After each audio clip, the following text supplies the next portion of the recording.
제가 이렇게 목회 30년 이상을 이렇게 하다가 보면은 요즘으로는 제가 이제 원로 목사가 되니까 많은 목사님들을 만나게 돼요. 성도들을 만나는 것보다는 목사님들을 많이 만나게 되는데 참 안타까운 것은 성경을 오해하고 있는 부분이 너무 많다. 이렇게 생각이 들어요.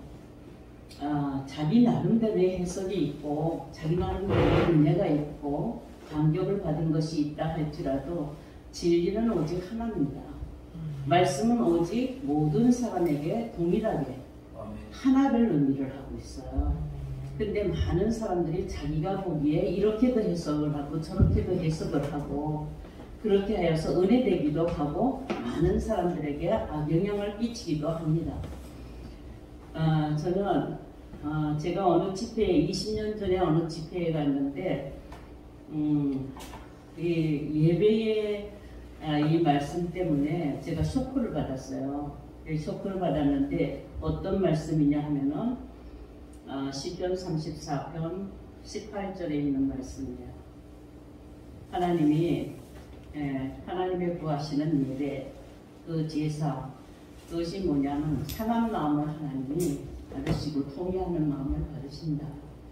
그렇게 하면서 상한 마음이 무엇인지 통회하는 마음이 무엇인지를 적용을 시켜서 그때 집회였었어요. 한 500명 이상 이렇게 집회를 하는 가운데에 그 적용하실 때에 제가 마음에 많이 쇼크를 받았습니다. 오늘 우리 주님은 사마리아 여인하고 대화하는 가운데에 사마리아 여인이 예배에 대해서 이렇게 묻습니다. 예배하는 곳이 어디냐고 물었을 때에 예배하는 장소에 대해서 답을 하신 것이 아니라 하나님이 찾으시는 예배에 대해서 답변을 하셨습니다. 예배는 성경에서 예배가 얼마나 중요하냐. 성경에서 아담의 불순종으로 말미암아 쫓겨난 모든 인류 가운데에 하나님께 돌아오는 회복의 역사, 하나님께로 돌아갈 수 있는 그 회복의 역사를 하나님이 계시하셨을 때에 창세기 4장 1절에서 가인과 아벨의 제사를 역사적으로 보여주셨습니다. 그러니까 예배는 두 길이 있다라는, 제사는 하나님이 받지 아니하시는 제사와 하나님이 받으시는 제사가 있다. 그렇게 해서 두 길을 주심으로 어떻게 어떤 예배를 드려야 하나님께로 돌아갈 수 있는지에 대해서 성경은 확실하게 나타내주고 있습니다. 가인의 제사는 받지 아니하시고 아벨의 제사는 받으셨다. 그럼 오늘날 모든 예배를 드리는 자들은 자기만은 아벨의 제사를 드린다고 생각을 합니다. 그렇게 믿습니다. 가인의 제사를 드린다고 생각하는 사람들은 하나도 없습니다. 지금 이 장소도 가인의 예배든지 아벨의 예배든지 둘 중에 하나예요. 언제든지 하나님은 어디서나 어느 때나 어떤 상황이든지 하나님의 진리의 말씀은 동일하고 하나님의 의도하신 뜻은 동일합니다. 그러므로 예배드리는 자가 인식해야 되고 예배드리는 자가 정말 두려움을 가지고 하나님 앞에 예배드릴 때에 과연 나의 예배는 하나님이 받으시는가? 수많은 군중들이 가득 모여서 꽉 찬 그 자리에서 예배드릴 때에 숫자가 많고 열광이 있고 거기에 많은 격식을 갖추는 것이 있다 할지라도 하나님이 받지 아니하시는 예배라면 아무 소용이 없습니다. 소용이 없다라고 보다는 멸망입니다. 단 한 사람, 두 사람이 있다 할지라도 그 예배를 하나님이 찾으시고 하나님이 받으시는 예배가 된다고 한다면 거기에는 기적이 일어나고 거기에는 하나님의 역사가 일어나게 되어 있습니다. 지금 주님과 사마리아 여인 가운데에 이 말씀을 하신 것은 구약으로 본다면 여기서는 신령과 진정, 여기에는 그냥 영과 진리라고 했는데 신령과 진정으로 예배하는 자들을 찾으신다. 그러면 하나님 오늘 지금 이 시간도 예배 시간에 우리가 제목을 두고 연합조찬 기도회라는 이러한 주제를 가지고 모여서 드리지만 이것은 예배 드리는 거예요. 혼자드리든 여럿이 드리든 제목을 붙여서 드리든 예배 드리는 것인데 이때에 하나님이 찾으시는 예배인가 신령과 진정의 예배인가 그렇게 생각하죠. 그렇게 믿고 싶잖아요. 자, 과연 신령과 진정으로 예배 드리는 것은 무엇일까? 어떻게 드리는 것이 신령과 진정일까? 이것은 구약을 통해서 보면은 구약에 보시면은 가인과 아벨의 제사가 있고 다윗이 시편 34편에 보시면은 쫓겨다니다가 미친 채 하다가 지금 어디 갈 바도 알 수 없는 그때에 하나님 앞에 간구하는 것이 무엇이냐 하면은 하나님이 상한 심령을 찾으시고 통회하는 심령을 구하신다. 이렇게 증거하였고 51편에 가면은 바세바와 동침을 하고 난 다음에 간음하고 난 다음에 나단 선지자의 책망을 듣고 하나님 앞에 다윗은 무릎을 꿇고 진정으로 회개를 합니다. 그걸 통회라고 해요. 통회를 하는데 정한 마음을 창조하시고 정직한 영을 새롭게 하소서 하면서 하나님 앞에 간구하기를 똑같은 말씀으로 하나님은 상한 마음을 받으시고 통회하는 마음을 받으신다. 이렇게 예배에 대한 중요성을 말씀하고 있는데 대부분 예배하면은 많은 사람들은 형식적이고 어떤 조직적이고 어떤 볼품이 있는 예배 그래서 거기서 성황이 막 이루어지면 아주 열광으로 이루어지면 하나님이 받으셨다. 이렇게 생각을 하는데 예배는 예배 형식에 있는 것도 아니고 예배의 내용에 있는 것도 아니에요. 예배자에게 있어요. 하나님은 보시기를 예배자를 보십니다. 그 예배자가 진실로 하나님 앞에 상하고 통회하는 마음으로 드렸을 때 하나님은 받으신다고 하였기 때문에 성경은 성경에 하나님의 입에서 나간 말씀대로 이루어질 줄로 믿습니다. 여러분들이 저와 여러분들이 드리는 이 예배가 한 번이라도 진정과 정말 신령과 진정의 예배 하나님이 받으시는 상하고 통회하는 마음으로 하나님이 받으시는 예배를 경험하였다면 어떤 변화가 일어나는지를 아마 여러분들이 경험을 통하여서 확신이 있을 것입니다. 받는 예배와 받지 않는 예배 똑같은 우리 상황이라도 어제 저녁에 드렸을 때는 하나님이 받으셨는데 아침에 드렸을 때는 하나님이 안 받으시고 이걸 느끼게 돼요. 똑같은 기도라도 하나님이 안 받으셨구나. 하나님이 받으셨구나 하는 거예요. 왜? 한 번이라도 하나님이 받으셨다라는 것에 대한 증거가 있는 사람은 그렇습니다. 저는 목회를 하면서 이렇게 외적으로 바라보는 예배의 태도에 대해서 많이 교육을 했어요. 신학교를 하고 이렇게 했기 때문에 교육을 하였을 때에 저는 우선 교인들이 들어오면 예배당 안에 들어오면은 정말 예배 자세가 올바르고 예배 자세가 아주 정말로 하나님 사람들이 보기에도 경건한 모습 그런 모습으로 예배를 드리고자 많이 애를 썼어요. 그래서 사실 예배 드리는 도중에 저는 불손하거나 어떤 불경하거나 태도가 좋지 않으면 문 열고 나가라고 해요. 내보냈어요. 예배 드리러 온 자는 예배 드리자. 여기 예배 드리지 아니하고 다른 곳으로 와서 앉아 있을 필요가 없다. 이렇게 하면서까지 했어요. 그러나 후에 그것도 잘못이라는 것. 왜요? 제 눈에 외적으로 보이는 외형적으로 보이는 것에 대하여서 가치를 뒀거든요. 근데 하나님의 시선은 그렇지 않습니다. 외모로 보지 아니하시고 사람의 마음을 보시는 거예요. 그래서 마음의 신령과 진정이 있어야 되는데 그것이 구약을 통해서 보았을 때 상한 마음이다. 그래서 오늘은 통회하는 마음은 여러분들이 잘 아시고 상한 마음에 대해서만 잠시 한번 살펴보도록 하겠습니다. 상하다 하는 것은 상처가 났다. 그런 뜻으로 여러분들이 많이 받아들이는데 성경적으로 보면은 상함에 양방향이 있습니다. 하나는 감정의 상함이 있어요. 또 하나는 내적 상함은 심령의 상함입니다. 감정의 상함은 대체적으로 사람들이 외적 환경으로 말미암아 받는 상처, 그것은 마음의 상처라고 해요.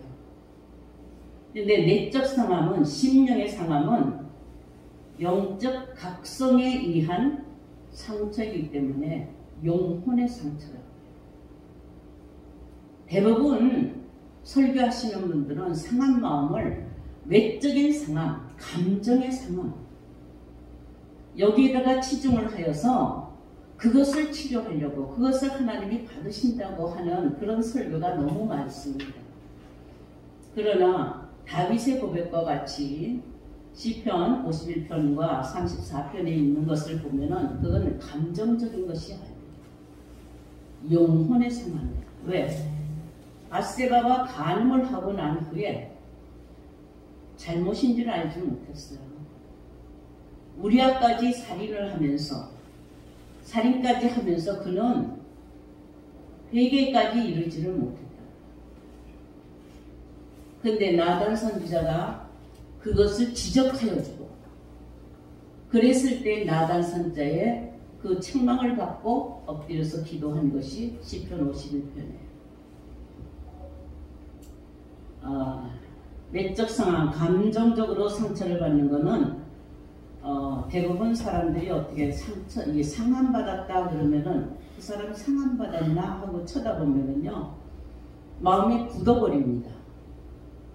상처받으면. 어린아이도 그렇고 누구든지 환경적으로 오는 부모와 자식 간의 상처를 받는다든지, 형제 간의 상처를 받는다든지, 교우 간의 상처를 받는다든지, 어떤 직장에서 상처를 받는다든지, 상처받았다, 상함받았다라는 그 증거가 뭐냐 하면은 사람이 굳어져요. 마음이 바싹 굳어진다. 예, 그렇게 굳어지는 것은 무엇 때문이냐 하면은 멸시받았다든가 천대받았다든가 자존심이 상하였다든가 내 뜻대로 되지 아니하였다든가 이런 것들을 일어났을 때에 상하였다라는 표현을 합니다. 어린아이가 부모 때문에 상함을 받고 부모는 어린아이 때문에 자식고, 이것들이 상함이겠죠. 그러나 그래서 오늘날 많은 이 사회가 보면은 요즘 심리치료, 거기다가 또 우리 믿는 사람들은, 세상 사람들은 심리치료, 우리 믿는 사람들은 심령치료, 이렇게 해서 그 치료를 하려고 하는데 다 상처받은 사람들을 치료하려고 해요. 그러나 성경이 과연 그것을 말하느냐? 내적 상함에 대해서 잠시 한번 살펴보도록 하겠습니다. 이 내적 상함은 환경적으로 오는 것이 아니라 하나님이 원하시는 상함. 어디에 기록이 되어 있어요? 어디에 기록이 되어 있어요? 하나님이 상함받기를 원하여서 그래서 상함이 될 수 있는 그것은 메시아에게, 이사야서 53장 10절에 보시면은 하나님이 원하시는 상함, 이 상함이 됨으로 말미암아 비로소 속건 제물로 올려지기에 합당하다는 거예요. 그러니까 상함은 나쁜 것이냐? 아니에요.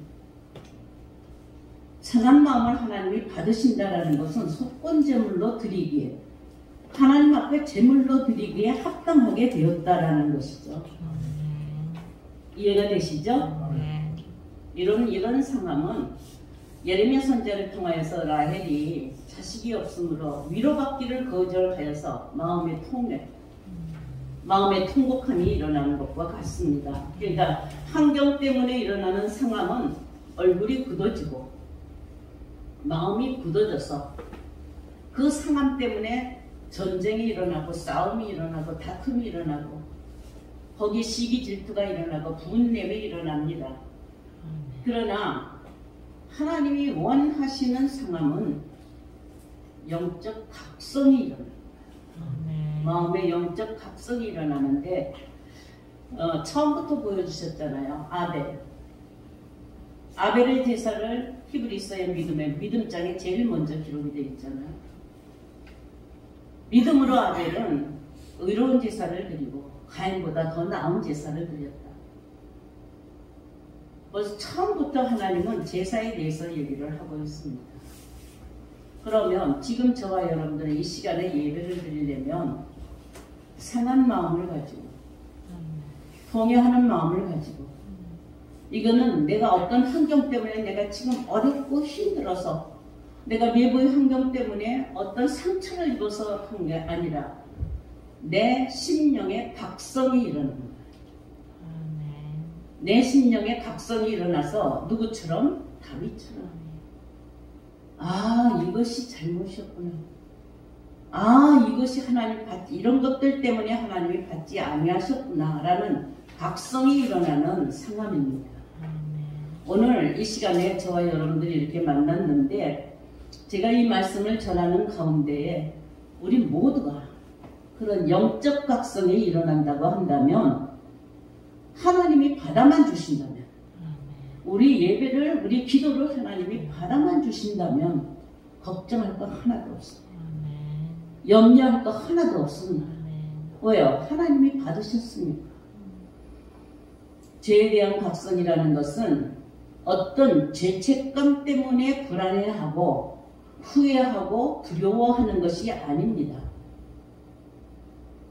객관적으로 죄에 대해서 공정한 인식이 일어난다는 거예요. 우리 모든 사람들은 죄에 대한 인식이 어떠하느냐? 남이 하면 죄예요. 악이에요. 내가 하면. 불륜도 남이 하면 불륜, 내가 하면 로맨스. 여러분들이 운전할 때에 속도 위반을 하고 난폭하게 운전을 하는 것도 남이 하면 난폭한 운전이 되고 내가 하면 바빠서 자기에 대해서 너무나 관대해요. 남에게 대해서는 인색하고 남의 것을 바라보면은 손가락질 하면서 딱딱 지적을 해요. 잘못됐다, 잘못됐다, 잘못됐다 다 압니다. 근데 그 잘못된 것이 자기 속에 있었을 때는 무엇인가는 자꾸 덮어서 그 잘못한 것을 가리우면서 인식을 하려고 하지 않았습니다. 다윗도 그러하였다니까. 우리아의 아내 바세바를 취하고도 잘못을 알지 못하고 우리아를 죽이는 살인죄를 지면서까지도 회개치 아니하였던 사람. 하나님의 은혜 가운데에 하나님이 보시기에 합당한 그러한 자라도 죄에 대하여는 인식하지 못한다. 왜 그러냐? 타락한 모든 인간들은 죄에 대한 인식이 잘못되어 있다. 쫓겨나서 죄가 죄인지를 알지 못하고 살아가는 것이 그게 인생이에요. 죄에 대해서 바르게 깨닫게 되는 것은 오직 성령으로만 가능합니다. 그래서 성령이 오시면 내 뒤에 보내실 성령, 그 성령이 오신 진리의 성령이 오시면 죄에 대하여 제일 먼저 죄에 대해서 밝혀주는데 하나님의 심판의 경고를 각성하게 되고 내 영혼에 다가올 위기를 각성하게 되고 죄에 대해서는 혐오감이 일어나서 그 전에 내가 알지 못하고 친숙하였던 그곳에서 나를 떠나게 하고 죄의 지배 아래에 있어서 내가 발버둥 쳐도 해결할 수 없는 무익함을 인식하게 됨으로 말미암아 두 손 들고 하나님 앞에 이 죄의 해결을 하나님 앞에 지금 어떻게 해요? 간구할 수밖에 없어요. 에스겔서 11장 19절에 보시면 우리 모두는 굳은 마음을 가지고 있기 때문에, 강팍한 마음을 가지고 있기 때문에 하나님께로 돌아갈 수가 없는 회복이라고 그랬잖아요. 예배의 회복. 이 예배의 회복은 예배 드리는 자의 회복이에요. 그래서 에스겔서에 보시면은 굳은 마음을 가지고 다 했던 광야 40년 동안의 이스라엘 백성들이 광야 40년 동안에 동일하게, 한마디로 말해서 동일하게 그들을 평가를 한다 그러면은 마음이 강팍하다. 이 강팍함으로 말미암아 하나님의 약속한 땅에 들어가지 못하게 됩니다. 그게 오늘날까지라도. 우리 이 교회는 전부 다 광야에서 훈련하는, 천국을 바라보면서 하나님의 약속의 땅을 바라보면서 광야에서 훈련하는 훈련소예요. 이때에 이 교회는 굳은 마음들을 다 부드럽게 만들어요. 부드럽다라는 건 살코기 같이. 바사르라고 하는데요. 살코기 같다, 그러니까 부들부들하다라는 거는 그냥 여러분들이 그냥 문자적으로 부드러우니까 신선하다. 그래서 이게 복음이라고 합니다. 예, 여러분들의 마음을 한번 살펴보면 세상을 살면서 굳어질 때가 많습니까? 부드러워질 때가 많습니까? 나를 가만히 두면 그냥 부드러운 것 같아요. 근데 누구와 만나면은 마음이 금방 바싹 굳어지고, 누구와 만나면은 바싹 굳어지고 강팍하여져서 자연히 말 자체도 그게 뾰족한 칼이 나가듯이 그런 모습을 볼 수가 있습니다. 신령과 진정의 마음, 그것 때문에 정말로 여러분들이 통회하는 이것이 일어나야 예배가 회복되는 것이 하나님이 받으시는 예배가 될 줄로 믿습니다.